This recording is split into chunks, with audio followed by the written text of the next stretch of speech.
Hi there, Loy Machedo. Speaking to you from LoyMachedo.com. Who's Loy Machedo? Think Personal Branding. Okay, this is the Ask Me Anything session. I just posted, I think, around how many hours ago? 5 hours ago, about any question that you feature, and I'll answer it. The time right now is 4:55 in the morning. I'll try to put timestamps below so you know that your question has been answered. Nakshatra, last one. If you want to do something wrong, just make sure you never get caught. I believe in both Fedor Dostoevsky and Jordan Peterson. You cannot get away from anything. Don't you think it's better to avoid it if you have already realized that it's wrong? See, life is not black and white. There are shades of gray. Like, for example, let's say you want to, uh, let's say, get a visa. For example, you want to get a business visa, or you want to get into a job interview and you know that you have to pay a bribe. Okay. And this is a once in a lifetime opportunity and everyone's paying a bribe. Now you can be on a high horse and say, no, I'm not that kind of person. I'll never pay a bribe. Or you can say, everyone's paying, I'll just pay. So it all depends on you. If you are going to be the self righteous guy and say, no, I'll use by merit, that's up to you.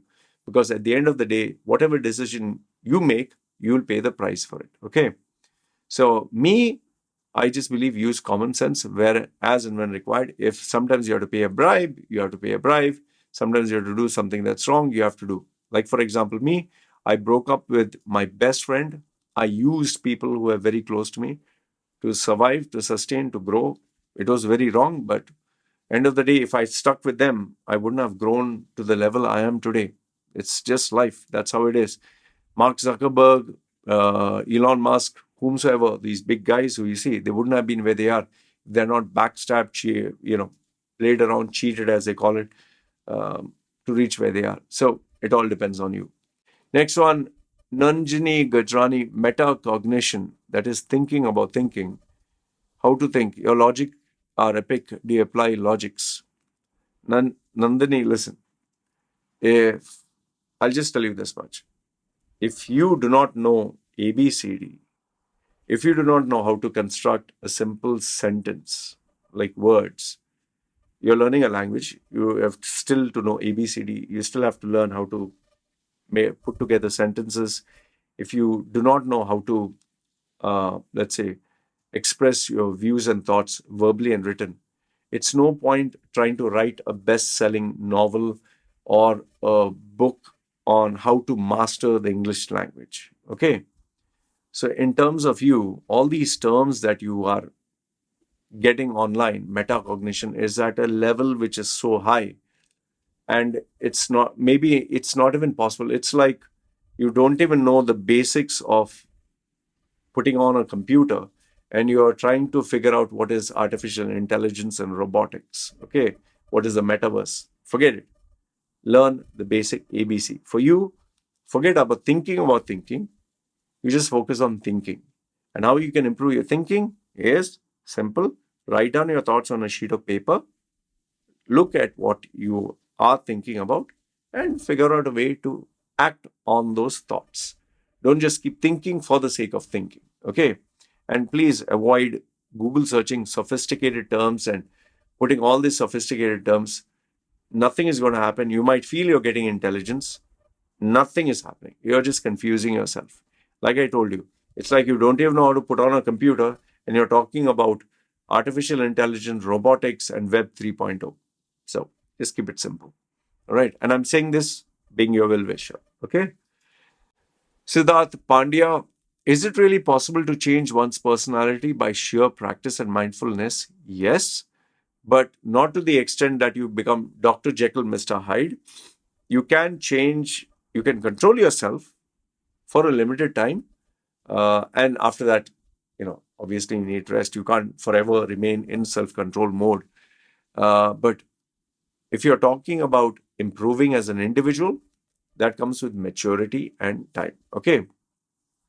For example, can someone go from being really impulsive, anxious guy to cold, composed, and maintaining stature? Yes, that comes with maturity and time. Then can someone go from Sonny Corleone and Fredo to a guy like Michael Corleone?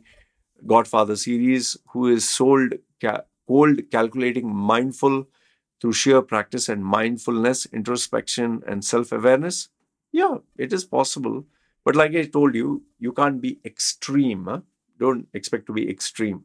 You can change with time, but you cannot be extreme. It's like, for example, unless, of course, something so shocking takes place in your life that you're no longer the same person that you were, like an accident. Let's say you get paralyzed, or you get a stroke, or you lose your loved one or your family. Then those are extreme cases. But otherwise, normal cases, you can change, but you can't change so much to the extreme. Like, let's say, for example, you love food, and all of a sudden you become like, I hate food. No, that kind of extreme doesn't happen unless something really extreme takes place. But if you're talking of being absent-minded, impulsive, childish, to being mature and mindful and focused, that comes with time. For me, at the age of 20, I was an idiot. I was always funny and all that. But today, more on the mature side. Okay, hope that helps.